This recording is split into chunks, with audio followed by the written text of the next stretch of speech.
Thanks, Don. All right, Jim. Safe travels. Yeah.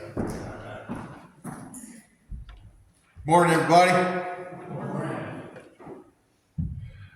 Most of you will probably remember back in the day going to the movie theater. They didn't play previews of movies. They would have a song with the bouncing ball, and everybody would sing. I couldn't find the bouncing ball for that song we were singing today, so I apologize, but we were able to see the words, so that's a step in the right direction. I'd like to wish all the moms here that passed away a happy Mother's Day. It's not easy being a mom, as we all know. There's sacrifices that are made, but they're done with love. Scripture for today is from Proverbs, chapter 31, verse 25, 26.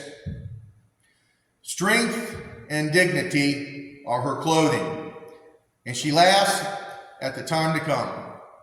She opens her mouth with wisdom, and the teaching of kindness on her tongue. Moms make this world a much better place. They do.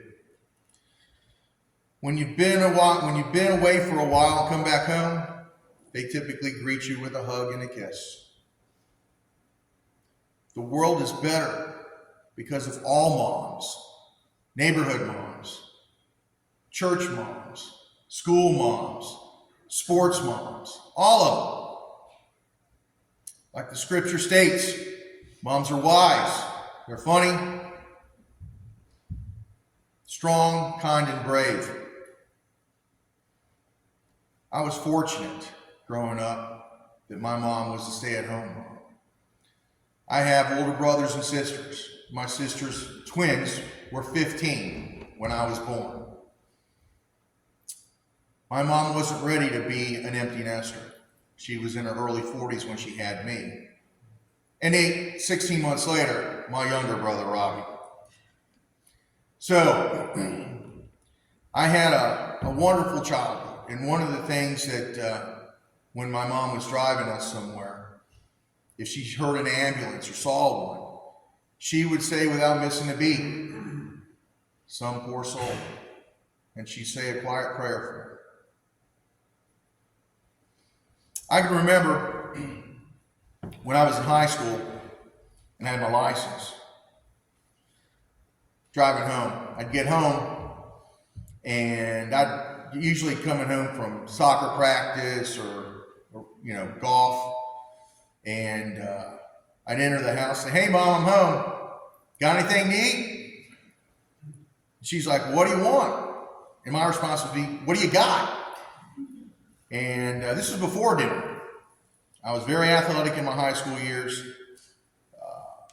playing soccer, golf, and actually wrestled for 2 years, believe it or not. Got mono my first year trying to maintain weight.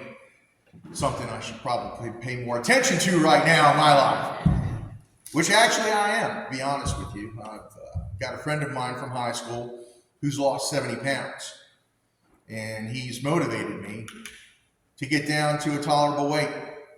And, they say that things worth having aren't easy because there's sacrifice involved. But in the end, you know darn well how worth it was to make that sacrifice. Just like Mom. They sacrifice all the time. One time, I invited two of my fellow soccer friends for the afternoon. I had told my mom that I was going to ask them over.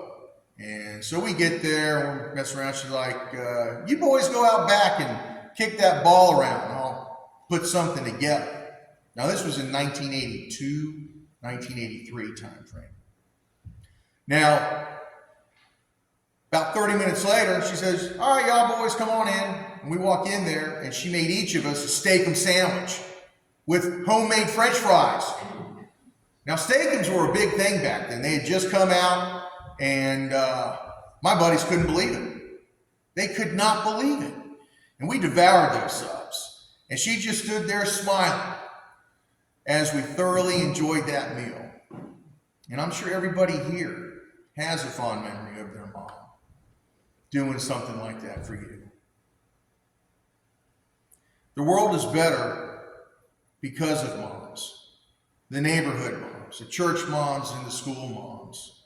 Like the scripture states, moms are wise, funny, strong, kind, and brave. There are a lot of movies out there that portray moms, and some of my favorites are Places in the Heart with Sally Field,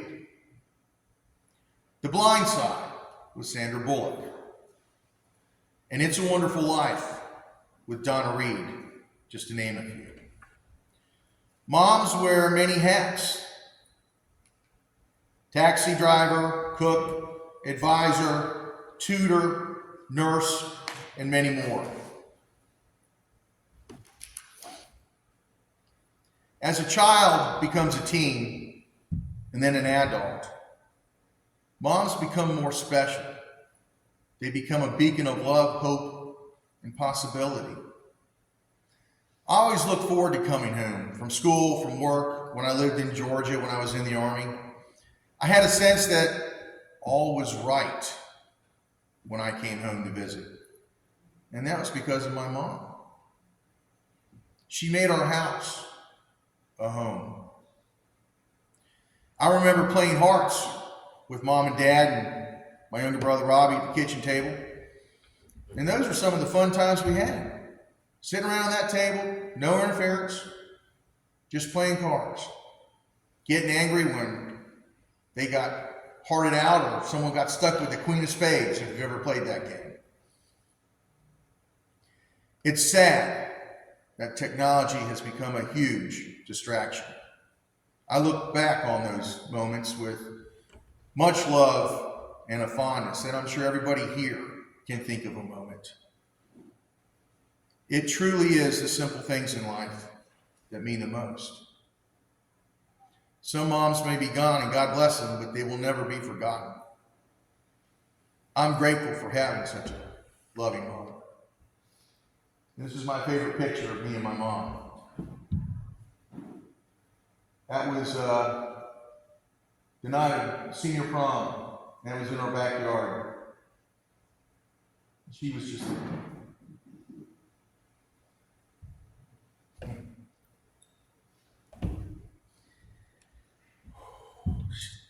just the kindest person.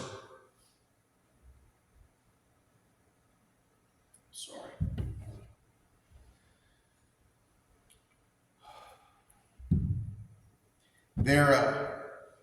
There were times growing up that I wasn't always hanging around with the best crowd. And my mom never said a bad word about anybody. She would always say, well, Tom, what happened to Chip and Joe? Those were my close friends. And that was her way of saying, maybe you should go back to with them and hanging out with these people. And I did. God has given us mothers from which we are taught many things, and they continue to teach and advise. And when we're born, we're blank tablets. And our first inkings on that tablet, if you will, is from our moms. Their influence is what guides us as we grow and as we trust our moms. Just like God's influence on us, we have to pay attention and we have to trust Him. And the world is definitely a better place, thanks to moms. There's a story that I'm going to read. And I've read this before, but I think it's extremely fitting.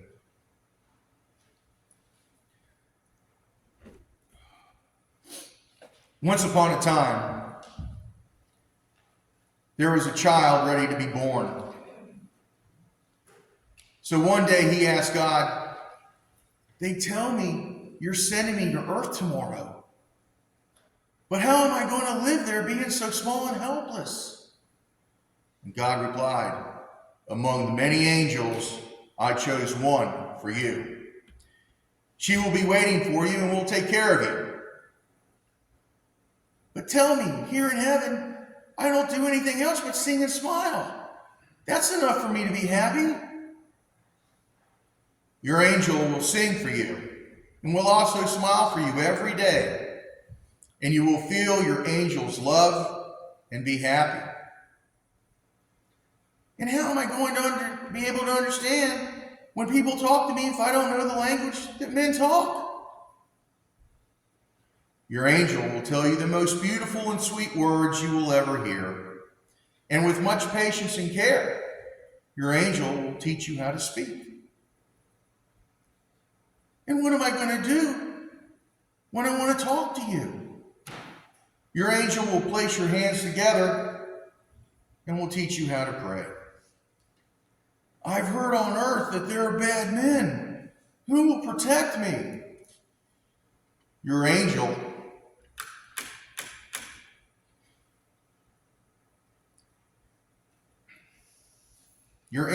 will defend you, even if it means risking its life. But I will always be sad because I will not see you anymore. Your angel will always talk to you about me and will teach you the way for you to come back to me, even though I will always be next to you. At that moment,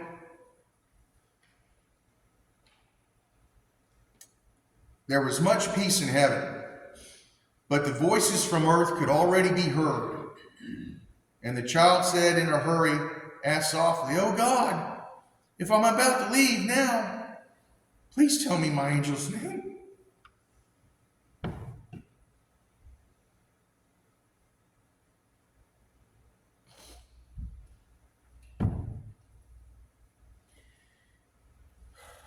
Your angel's name is of no importance.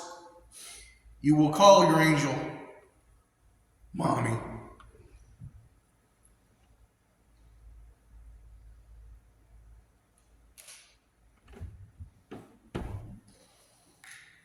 Oh, I'm sorry.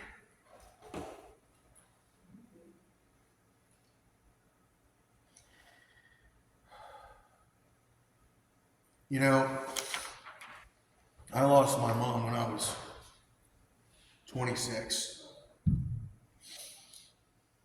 And I lost my dad 18 months after that. And it's still tough.